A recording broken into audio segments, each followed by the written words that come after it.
بسم الله الرحمن الرحيم سيقول السفهاء من الناس ما ولاهم عن قبلتهم التي كانوا عليها قل لله المشرق والمغرب يهدي من يشاء إلى صراط مستقيم. السلام عليكم ورحمة الله وبركاته. الحمد لله رب العالمين والعاقبة للمتقين والصلاة والسلام على أشرف الأنبياء والمرسلين نبينا محمد وعلى آله وأصحابه أجمعين أما بعد. الحمدللہ پہلا روزہ مکمل ہوا، 2 پارے بھی آج الحمدللہ مکمل ہو گئے، تو انشاءاللہ 5 سے 7 منٹ میں یہ دوسرے پارے میں جو اہم باتیں ہیں صرف پوائنٹس کی شکل میں ہم آپ کے سامنے بیان کریں گے.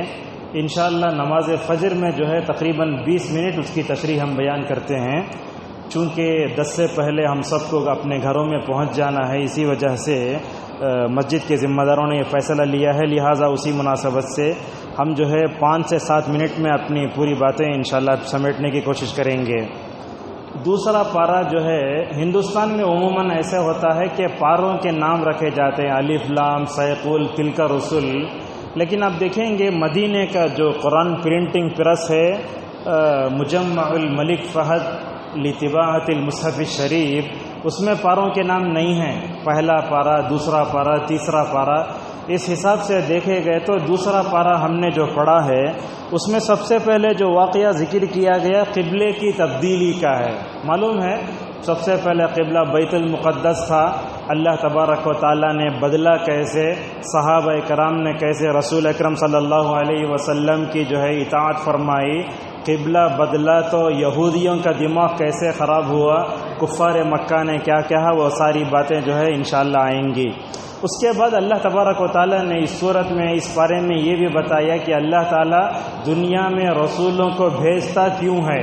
آپ دیکھیے اللہ تعالیٰ رسولوں کو پیچھے بھیجتا نہیں ہے.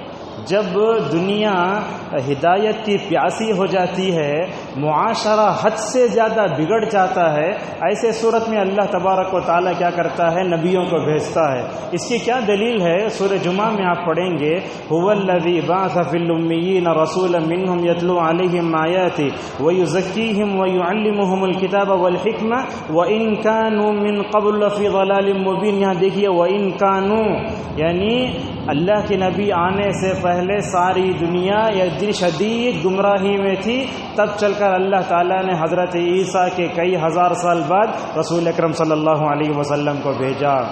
اس پارے کی تیسری بات یہ ہے کہ شہید کون ہے، ان کی کتنے قسمیں کیا ہیں، اللہ تعالیٰ آخرت میں شہیدوں کو کیا کیا درجہ عطا کرے گا، انشاءاللہ وہ بھی ہم کل بیان کریں گے. اللہ تبارک و تعالیٰ دنیا میں مومنین کو آزماتا ضرور ہے، کن طریقوں سے آزماتا ہے. یہ دیکھیے یہ کرونا بیماری ہے نا، یہ بھی ہمارے لیے اللہ کی آزمائش ہے. بعض لوگ کہتے ہیں سازش ہے، لیکن ہم تو سمجھتے ہیں یہ اللہ تعالیٰ کی آزمائش سے بڑھ کر اور کوئی چیز نہیں ہے. اور اسی طریقے سے دعوت کا کام نہ کرنے پر امت مسلمہ کا کیا انجام ہوگا وہ بھی بتایا گیا. ساتھ میں اللہ تبارک نے یہ بھی بتایا کائنات میں غور کرو. عموماً کیا ہوتا آپ لوگ دیکھتے ہیں فلائٹ میں سفر کیے تو لوگ موج مستی کرنے کے علاوہ کچھ بھی اور کرتے نہیں. ہم کیا کرنا، فلائٹ میں اگر ہم بیٹھتے ہیں تو ہمیں سمجھنا زمین سے اڑ کر اللہ کے قریب ہو گئے ماشاءاللہ. ہم کائنات میں غور کرنا. دیکھیے حضرت عبداللہ ابن عباس رضی اللہ عنہما فرماتے ہیں جناب محمد رسول اللہ صلی اللہ علیہ وسلم رات میں تہجد کے لیے اٹھتے تو سب سے پہلے آسمان کی طرف دیکھ کر سورہ آل عمران کی آخری 10 آیتوں کو پڑھتے تھے، جس میں اللہ تعالیٰ نے کائنات میں غور کرنے والوں کی تعریف فرمائی اور کہا یہ کائنات میں غور کرنا کیسا، بولے تو اللہ تعالیٰ آسمان نیلا کیوں بنایا، درخت ہرے کیوں بنائے، زمین آسمان کو 6 دنوں میں پیدا کیوں کیا، حالانکہ چاہے تو کن فیکن سے پیدا کر سکتا تھا نا، بغیر باپ کی حضرت عیسیٰ علیہ السلام کو پیدا کیا، حضرت آدم کچھ بھی نہیں تھا پیدا کیا. یہ ساری چیزیں کائنات میں غور کرنا. ایک بات آپ کو بتاتے ہیں آج کے درس میں، یہ بھی کیا ہے سائنسدان غور کرتا ہے تو انہیں اپنی ترقی کا سوچتا، لیکن ایک بندہ کائنات میں غور کرا تو رب کی معرفت حاصل ہوتی ہے، اس سے سائنسدان کو وہ چیز حاصل نہیں ہوتی۔ ایک بندے مومن کائنات میں اللہ کی نشانیوں پر غور کرتا ہے تو اسے رب کی معرفت حاصل ہوتی ہے، اس کی فطرت اندر سے اسے یہ بتاتی ہے کہ اس کے پیچھے ایک ذات کار فرما ہے۔ اسی طریقے سے اسے بتایا گیا کہ محبت میں بھی شرک آتا ہے۔ کیسے؟ اللہ سے جیسے محبت کرنا، اگر آپ دوسروں سے ویسی محبت کریں تو وہ شرک ہے۔ کفر مکہ کیا کرتے تھے؟ اللہ سے محبت کرنے کی طرح بتوں سے محبت کرتے تھے۔ اللہ نے کہا ایسے نہیں ہونا چاہیے۔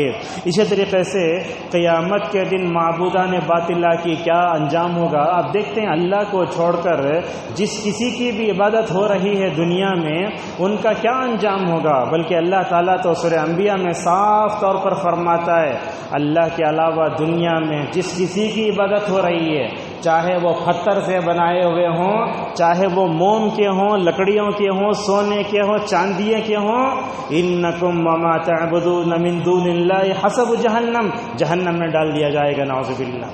اللہ فرماتا ہے اگر یہ خدا ہوتے تو جہنم میں نہیں آتے، ان کا جہنم میں آ جانا اس بات کی دلیل ہے کہ یہ خدا نہیں ہیں۔ اور اسی طریقے سے اللہ تعالیٰ نے اس صورت میں پاکیزہ حلال چیزیں کھا کر اللہ کا شکر ادا کرنے، مردار نہیں کھانا، خون حرام ہے، ان سب نہیں کھانا چاہیے۔ اور اللہ نے یہ بھی بتایا قیامت میں وہ کون لوگ ہیں جن سے اللہ بات نہیں کرے گا، بڑی نیکی کیا ہے، سزا شراب پینے پر کیا سزا ہے، یہ سزا دنیا کے لیے رحمت ہے، یہ زحمت وہ بات بتائی گئی۔ روزے کے مقاصد، اس کے مراحل، نزول قرآن کے مہینے کے لیے رمضان کا انتخاب کیا گیا۔ رمضان میں دعا بھی ایک عبادت ہے اور دعا بھی انجام دینا چاہیے۔ یہاں ایک غلطی کی اصلاح کر دیتے ہیں، اگرچہ ہو سکتا ہے ہم میں سے کچھ لوگ اس کو جانتے ہوں گے۔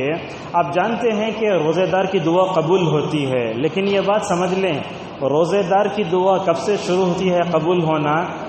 نماز فجر کے وقت سے شروع ہو جاتی ہے۔ ہم لوگ کیا کرتے ہیں افطار کی آئٹم کو سامنے رکھ ڈل کے دعا کرنے کو بیٹھ جاتے ہیں، سمجھتے خالی افطار کی وقت ہی دعا قبول ہوتی ہے، بلکہ پورا وقت چھوڑ ڈالتے نہیں۔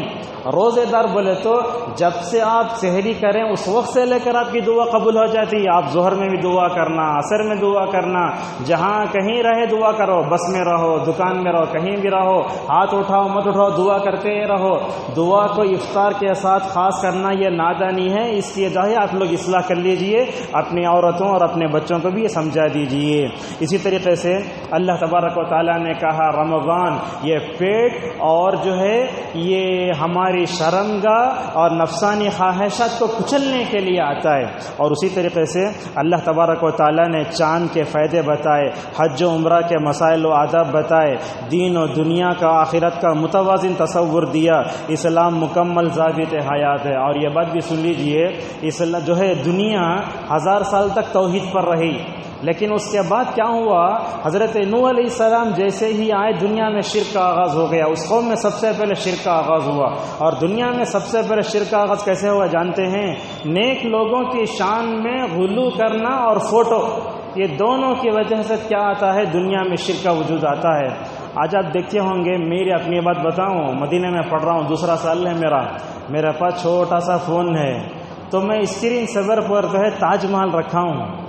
تو میرے ساتھ پڑھنے والا ایک معمولی طالب علم مجھے اشارہ کر کے بولتا ہے یہ تو خبر کی فوٹو ہے نا، کہیں کو رکھے تمہیں اس میں سے؟ اللہ اکبر! دیکھو اس میں کیوں؟ اس لیے کہ اس میں کس کی خبر ہے؟ شاہ جہاں کی خبر ہے اور ممتاز کی خبر ہے۔ اب نہیں تو کیا ہوا یہ؟ تو آپ جانیے معلوم یہ ہوا کہ یہ شرک بڑی خطرناک چیز ہے، اور یہ شرک فوٹو سے ہی آتا ہے۔ اگر میں آپ یہ بات بولوں تو ہنسیں گے بھی، تعجب بھی کریں گے۔ جو لوگ یہ پیر مریدی کے چکر میں پڑے رہتے ہیں نا، آپ قساموں کی دکانوں میں چلے گئے تو اپنی پیروں کی فوٹو لٹکا کے رکھتے ہیں، جیسے غیر مسلم اپنے ماں باپ کی، پھوپھا کی، خالہ کی فوٹو بس میں لا کے رکھتے ہیں نا، ویسے یہ فوٹو کی وجہ سے بڑا شرک آتا ہے۔ لہٰذا یہ فوٹو کے چکر میں آپ مت پڑو۔